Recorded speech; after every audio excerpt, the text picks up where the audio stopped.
प्रतापनगर स्थित state cancer संस्थान में कर्मचारियों के साथ मारपीट का मामला सामने आया है। इस बाबत पीड़ित महेश चंद्र गुप्ता ने क्या बताया मीडिया को, आइए जानते हैं। वारदात रही थी और क्या? हाँ। सर, दिनांक 1/3/2025 को ये मेरे साथ घटना घटित हुई थी। कुछ दिन पहले ही मेरे को क्या है, सुपरवाइजर का कार्य सौंपा गया और जो नर्सिंग अधीक्षक साहब है उन्होंने ये मेरे को जिम्मेदारी दी और ये कहा कि आप इस काम को पूरी ईमानदारी और कर्तव्य निष्ठा से पूरी करें और इसमें जो भी कर्मचारी हैं, एब्सेंट है तो एब्सेंट, प्रेजेंट है तो प्रेजेंट, इसकी जिम्मेदारी मुझे दी गई थी। वो मैं कार्य पूरी कर्तव्य निष्ठा ईमानदारी से कर रहा था। तो जनरली मेरे को है जो क्या है, पॉइंटों पे गार्ड, ठेका कर्मचारी के जो स्वीपर हैं, वार्ड बॉय हैं, वार्ड लेडी हैं, इनको चेक करना होता है पॉइंट पर। तो मैं जनरली क्या है कि पूरे अस्पताल में जो पॉइंटों पे चेक करता हूँ उन्हें। तो कई कर्मचारी अपने पॉइंटों पे नहीं मिलते हैं तो वो इधर उधर मिलते हैं, तो उनसे कहा जाता है कि आप अपने अपने पॉइंटों पे खड़े रहें, जिससे क्या है कि व्यवस्था अस्पताल की सही रहे। तो इन बातों को लेकर कई है जो कर्मचारी मुझसे है जो नाराज़ हो जाते हैं। ऐसे ही कई बार क्या है कि जो सीता गार्ड थी वो जनरली मेडिकल सुपरिंटेंडेंट के गेट पर रहती है, तो उसके साथ एक और लेडीज़ थी कृष्णा नाम की, वो दोनों उन गेटों पे मतलब है जो इधर उधर हो रही थी। तो मैंने कि अपने अपने पॉइंटों पे जाओ, ये कहकर मैं जो उधर से निकल गया। वहाँ उनके पीए, मेडिकल सुपरिंटेंडेंट साहब के पीए अमित जी भी मेरे साथ थे। उसके बाद मैं नीचे ब्लड बैंक में गया। ब्लड बैंक में श्रीमती इंदू जी जो कि एनओ के पद पर कार्यरत हैं, वहाँ मैं ऑब्जर्वेशन के लिए गया था। उनसे ऑब्जर्वेशन के दौरान प्रकाश और अजय प्रजापति मेरे को बुलाने आए। तो उन्होंने कहा कि भाई एनएस साहब आपको बुला रहे हैं। तो मैंने कहा चलो भाई।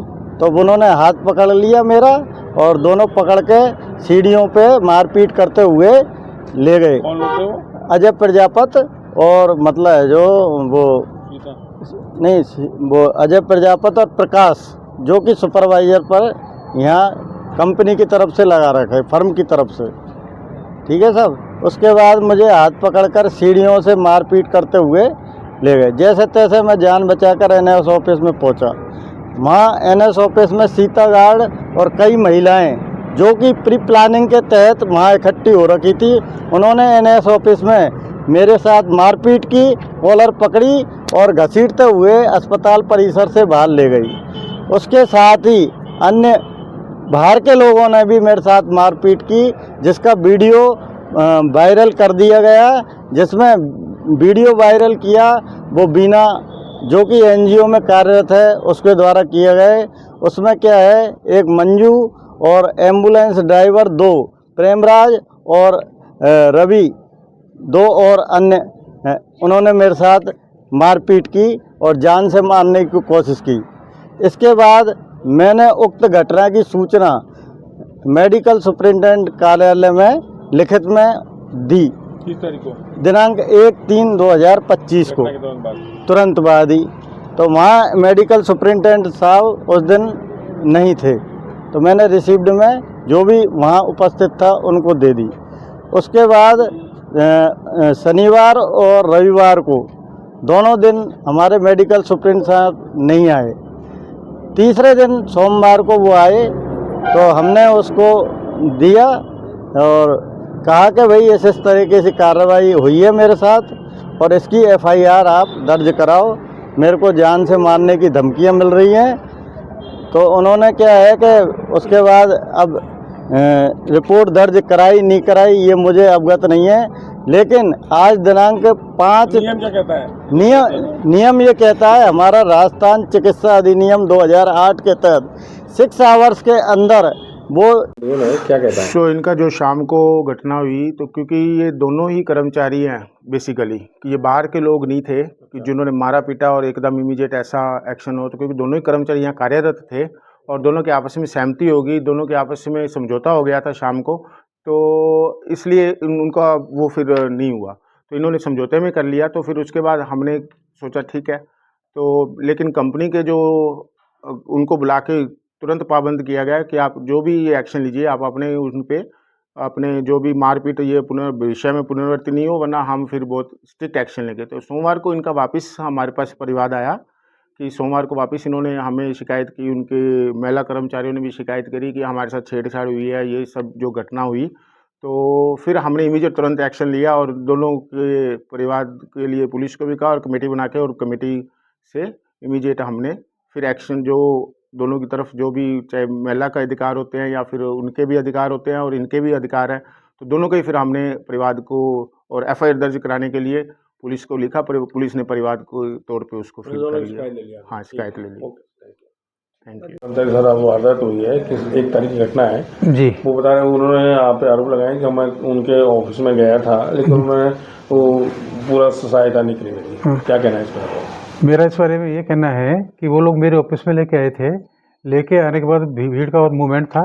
इसके बाद मैंने कहा चलो सामने वाले कमरे में चलो, क्या बात है आप दोनों। तो उसको सामने वाले कमरे में भेजा, तो वो सामने वाले कमरे में घुसे भी थे वीडियो में। इसके बाद भीड़ और बढ़ गई, तो भीड़ पब्लिक उनको बाहर ले गई वहाँ से। तो कौन लोग लेके आए थे, किसको लेके आए? ये अपनी सिक्योरिटी थी सीता, वो उसको लेके आई थी मेरे पास, महेश को। तो मैंने कहा आप सामने वाले कमरे में चलिए, क्या बात है, हम बात करेंगे, ये पब्लिक को हटाओ यहाँ से। तो जैसे ही उसको वो मेरे कमरे से बाहर निकाला, मैंने कहा बाहर लीजिए, सामने वाले कमरे में वहाँ बात करेंगे, क्या मामला आप दोनों का।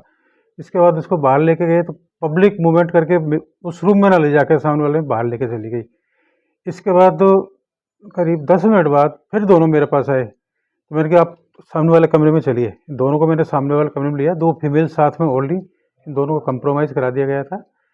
और इसके बाद में फिर शाम को फिर इस तरह का ये वीडियो वगैरह वायरल हुए थे। ये कुछ लोग वीडियो बना रहे थे, उसमें एक एनजीओज़ थी और बाकी कुछ पब्लिक भी थी, कुछ वो थे। क्या जिस कंपनी को ठेका दिया उस पर कोई कार्रवाई की, उसको ब्लैक लिस्टेड करने की कोई हुआ इसमें? सर, ब्लैक लिस्टेड कंपनी का उसको सेकंड डे बुला लिया गया था। उसने उन कर्मचारियों को फिलहाल यहाँ से निकाल दिया है अभी। और किस कर्मचारी? जिन्होंने मारपीट की थी, और पुलिस में एफआईआर विभाग के द्वारा करा दी गई। ये संबंधित एम्बुलेंस चालक का नाम भी आ रहा है। एम्बुलेंस चालक रोड पर बाहर होते हैं, ये अपना एम्बुलेंस का प्राइवेट है ये लोग। सर, विभाग के द्वारा क्या परिवार दिया गया या एफआईआर दर्ज हो गई है सर? ये विभाग के द्वारा? विभाग इनके द्वारा दी गई जो है उसका कवरिंग करके हमने थाने को दे दिया है।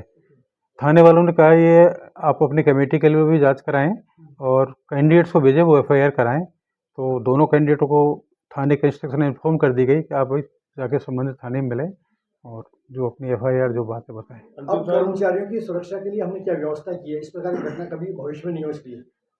सर, कर्मचारियों के लिए यही है कि अपने यहाँ गार्ड्स वगैरह हैं, उनकी संख्या बढ़े और रहें, और उनको पुलिस वेरिफिकेशन वगैरह जिस तरह से हों, और बाकी की सर का मैनेज है।